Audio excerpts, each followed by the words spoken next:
Giraffes Can't Dance by Gilles Andre and Guy Parker Rees.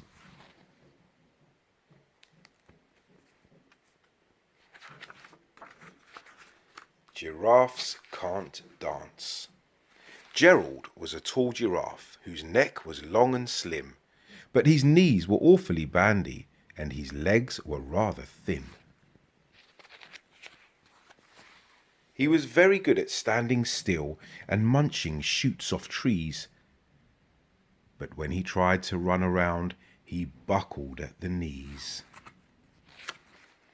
Now, every year in Africa, they hold the jungle dance, where every single animal turns up to skip and prance. And this year, when the day arrived, poor Gerald felt so sad, because when it came to dancing, he was really very bad. The warthogs started waltzing, and the rhinos rocked and rolled. The lions danced a tango, which was elegant and bold. The chimps all did a cha-cha with a very Latin feel. And 8 baboons then teamed up for a splendid Scottish reel. Gerald swallowed bravely as he walked towards the floor, but the lions saw him coming and they soon began to roar.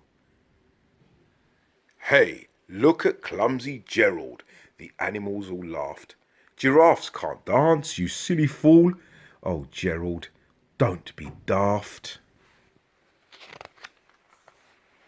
Gerald simply froze up. He was rooted to the spot. They're right, he thought. I'm useless. Oh, I feel like such a clot. So he crept off from the dance floor and he started walking home. He'd never felt so sad before, so sad and so alone. Then he found a little clearing and he looked up at the sky. "The moon can be so beautiful," he whispered with a sigh. "Excuse me," coughed the cricket, who'd seen Gerald earlier on, "but sometimes when you're different, you just need a different song. Listen to the swaying grass and listen to the trees. To me, the sweetest music is those branches in the breeze. So imagine that lovely moon is playing just for you. Everything makes music if you really want it to." With that, the cricket smiled and picked up his violin. Then Gerald felt his body do the most amazing thing. His hooves had started shuffling, making circles on the ground. His neck was gently swaying and his tail was swishing around. He threw his arms out sideways and he swung them everywhere. Then he did a backward somersault and leapt up in the air. Gerald felt so wonderful. His mouth was open wide. "I'm dancing. Yes, I'm dancing.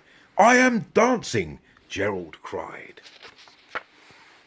Then one by one, each animal who'd been there at the dance arrived while Gerald boogied on and watched him quite entranced. They shouted, "It's a miracle. We must be in a dream. Gerald's the best dancer that we've ever seen. How is it you can dance like that? Please, Gerald, tell us how." But Gerald simply twizzled round and finished with a bow. Then he raised his head and looked up at the moon and stars above. "We can all dance," he said, "when we find music that we love."